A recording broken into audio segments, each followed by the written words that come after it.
Do you think that's why Jesus was sent at that time? Because that was the kind of the fulfillment of those times for him to be sent at that time, when everybody on the planet would be, isn't it?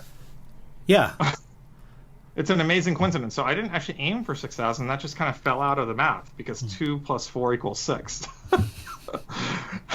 And so 6,000 years ago, 2,000 years ago. Yeah. I don't know. I mean, there's a real question about why Jesus came when he did. Bill Craig has thought about this a lot too, because one of the criticisms of putting Adam so far back, like 750,000 years ago, is that, God somehow, for some reason, tolerates the fall. He falls into sin. And he basically tolerates this for 750,000 years. And why didn't he come sooner? In the way how he understands providence and how God and also the nature of the soul, Bill has a way of thinking through that. But I think for a lot of people, there is questions about that. And I do think that there is something about the time being right that does make sense of it. I'm not sure actually if Adam and Eve were exactly 6,000 years ago. Maybe they were a little more ancient, like 10 or 12,000 years ago. I do think the fall really does seem closely connected to the rise of civilization, which happens really over the last 10,000 years. Okay. And I do think that when Jesus comes, that's probably the soonest that he could have come, where he could have come just one time, and it will be recorded for all people across the globe and all history. That's probably the soonest time you could imagine that happening. It's, with the Roman Empire, with writing the way it was and the clash of cultures. If he'd come in the time of Moses, I don't think it would have had the same sort of global impact that it did when he came in first century Palestine. Yeah, absolutely. So you mentioned there genealogical ancestry. What's the difference between genealogical ancestry and genetic ancestry?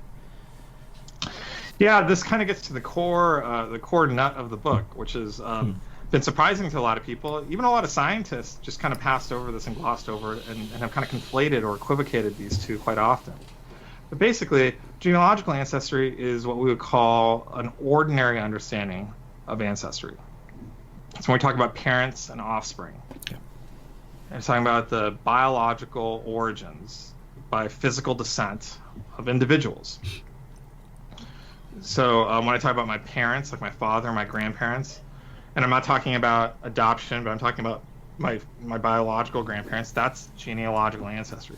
Genetic ancestry, and this is surprising for a lot of people, is something totally different. It's not talking about individuals, it's talking about stretches of DNA and the templating history of those stretches of DNA. So it turns out that most of our genealogical ancestors end up not passing us any DNA. And this starts to make sense when you think about it just in these relationships that are really close to us. I have parents. My parents give me DNA. I get about half of my genome from my mom and from my dad, but it's not 100% of my genome from my mom and my dad. It's just half from each one of them.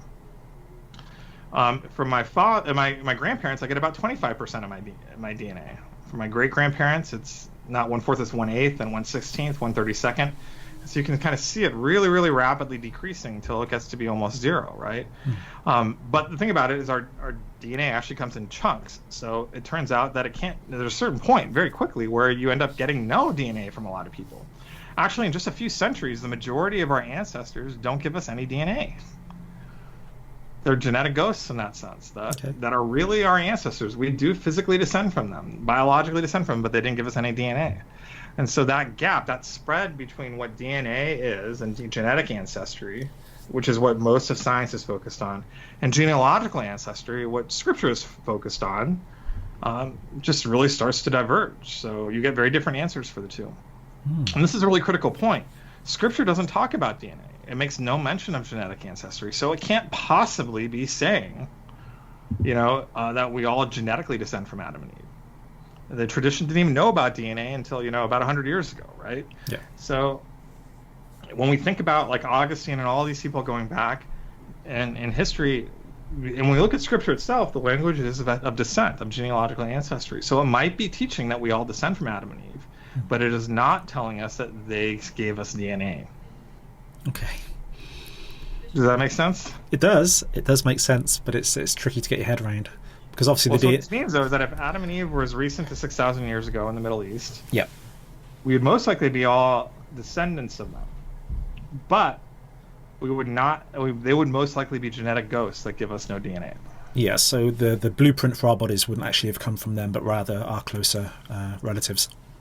Well, they're equally close. It's just the people outside the garden is where we actually got our DNA. Now, of course, Adam and Eve would probably have had DNA very, very similar to them, but we just didn't get it from them. We got it from people outside. Okay, crazy.